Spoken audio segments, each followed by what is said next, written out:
Les amis, salut à tous, c'est parti pour votre point mercato du jour. En commençant évidemment par le dossier Kylian Mbappé, les amis. Ces dernières heures, une bombe est sortie d'un site internet non officiel, je dis bien non officiel, disant que le Paris Saint-Germain et Kylian Mbappé, l'aventure était terminée, que le Français allait rejoindre le Real Madrid pour 250 millions d'euros. En Espagne, évidemment, c'est titré le puzzle Mbappé. Évidemment, le Real Madrid suit ce dossier, mais on sait que Kylian Mbappé, lors des trophées FP et même lors du rassemblement de l'équipe de France, a confirmé qu'il souhaite rester au Paris Saint-Germain pour sa dernière année de contrat, les amis. Alors pour le moment, c'est les sources en France non officielles que pour les Espagnols, c'est comme si c'était officiel. C'est pour ça qu'ils relaient évidemment cette information, mais pour l'heure, aucun contact n'aurait eu lieu entre le clan du français et le clan madrilène pour une arrivée cet été. Je dis bien cet été, on sait qu'il est en fin de contrat en juin prochain. Le Paris Saint-Germain reste ferme, soit le dirigeant parisien reste ferme, soit il prolonge, soit il part cet été, car le Paris Saint-Germain ne veut pas perdre son champion du monde libre. Ils veulent au moins de l'argent pour penser son départ. Évidemment, c'est le feuilleton de ce mercato estival. Mbappé Flix, comme on peut l'appeler, saison, nouvelle saison. Et déjà 500e épisode à faire à suivre dans ce dossier. On reste au Real Madrid. Real Madrid en mode prolongation. Pour Luka Modric, après la prolongation de Toni Kroos, Luka Modric pourrait prolonger au Real Madrid. Également pour Dani Ceballos, également pourrait prolonger au Real Madrid. Mais rien n'est moins sûr pour Luka Modric, parce qu'on sait que le Real Madrid avait choisi, c'est soit Toni Kroos, soit Modric. Pas les deux, parce qu'on sait que Jude Bellingham est arrivé à Madrid et donc il y aura de la concurrence pour Modric et Kroos. Donc possiblement une prolongation est quand même envisagée pour Luka Modric et Dani Ceballos. On part évidemment à Paris, les amis. Xavi Simon refait parler de lui un an après son départ. Le Paris Saint-Germain voudrait le refaire venir. On sait que dans son contrat avec le PSV Eindhoven, il y a une clause pour qu'il revienne. Xavi Simon ne dit pas non à un retour au Paris Saint-Germain. Attend évidemment de voir ce qui se passe avec l'arrivée du nouveau coach.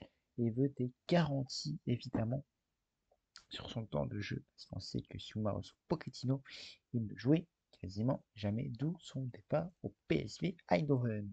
Toujours Paris Saint-Germain, le Paris Saint-Germain avance, fonce même sur Lucas Hernandez.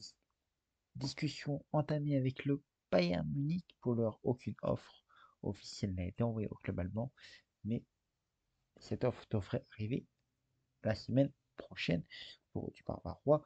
On sait que le Français veut venir à Paris et veut quitter le Bayern Munich. Enfin, Paris Saint-Germain toujours, Victor Osimhen est également intéressé par le Paris Saint-Germain. On sait que le Paris Saint-Germain est prêt aussi, Naples est prêt à écouter des offres pour euh, son joueur.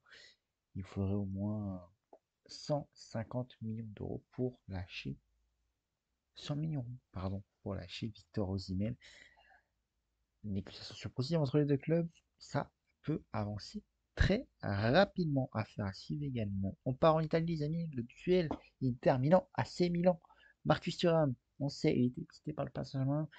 Il ne devrait pas rejoindre le Paris Saint-Germain. La piste privilégiée, c'est Milan. Mais lequel? Inter ou AC Milan? On sait que l'AC Milan est en pole position, mais une offre de dernière minute pourrait tout changer, évidemment. Et ce qui veut dire qu'il y aurait de la concurrence pour, en plus, qu'il n'y aurait pas de concurrence, parce qu'on sait que Romelu Lukaku retourne à Chelsea, les amis. Et oui, Romelu Lukaku retourne à Chelsea, donc la place pourrait se libérer Osimhen libéré pour le français Marcus Thuram à l'Inter Milan. Donc, duel 100% italien, Inter Osimhen qui pourra accueillir Marcus Thuram. Ce dossier sera réglé dans les prochaines semaines, et rapidement même, comme on dit, selon la Telo Sport. Je vous emmène les amis en Espagne, autre duel, là c'est un duel classico. Real Madrid FC Barcelone pour le jeune joueur Arda Güler qui est pisté par le Real Madrid et qui intéresse très fortement Florentino Pérez, les hommes de terrain évidemment. Mais, le Barça est également sur le coup. Selon Sport, apuesta por Arda Güler.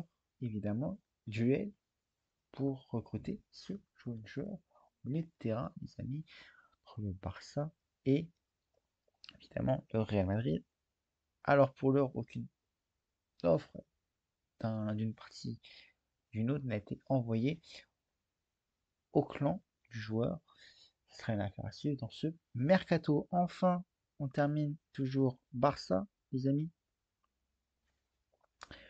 Gundogan, le champion d'Europe avec Manchester City, toujours sur les tablettes du Barça. Évidemment, ça pourrait se réaliser très rapidement. On sait que Gundogan va quitter le Manchester City et voudrait rejoindre l'Espagne. Pour l'heure, pour faire face évidemment au montant que demande Manchester City. Et on sait que le Barça est en difficulté avec le fair play financier, donc ce sera une affaire à suivre. Voilà les amis pour votre point mercato de ce jour, de ce jour les amis.